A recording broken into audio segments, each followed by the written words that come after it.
আসসালামু আলাইকুম সবাইকে কেমন আছেন আপনারা সবাই আশা করি সবাই ভালো আছেন কিন্তু আমার মনটা বেশি একটা ভালো নাই এই যে একটা বোম্বাই মরিচ গাছ দেখতে পাইতেছেন এই বোম্বাই মরিচ গাছটা আমি লাগাইছিলাম 2 থেকে 3 মাস আগে তো এই গাছটা একদম মুরগি খেয়ে ফেলছিল তারপরে গোড়ায় একটু বাঁচা ছিল গাছটা তো ওখান থেকে অনেক বড় হয়েছে গাছ এই 3 মাসে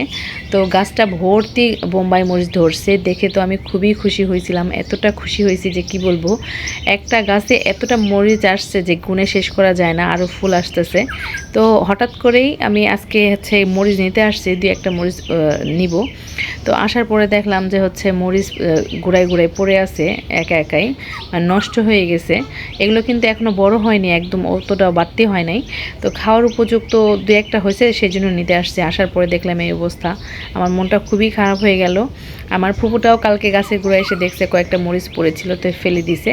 তো আজকে আমি দেখলাম আমার খুবই খারাপ লাগতেছে আসলে কি যে হয়েছে এই মরিচ গাছে আল্লাহ জানে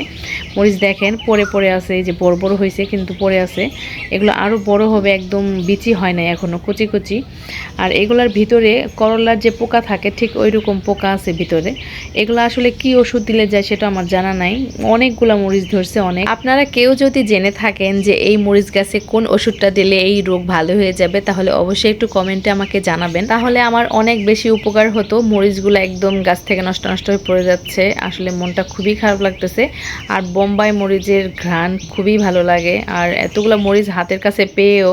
আসলে খাইতে পারতেছি না সবগুলা পোকা লেগে গেছে আবারও বলতেছি এই পোকার কোনো ওষুধ যদি আপনাদের জানা থাকে তাহলে অবশ্যই একটু কমেন্টে জানাবেন আর দেখেন প্রত্যেকটা গিরায় গিরায় কিন্তু মরিচের কোনো অভাব নেই একটা গাছে এতই মরিচ ধরছে তারপরেও কি আর করার নষ্ট হয়ে যাইতেছে আগেই তো সবাই ভালো থাকবেন ভিডিওটা পারলে শেয়ার করে দিবেন আল্লাহ হাফেজ।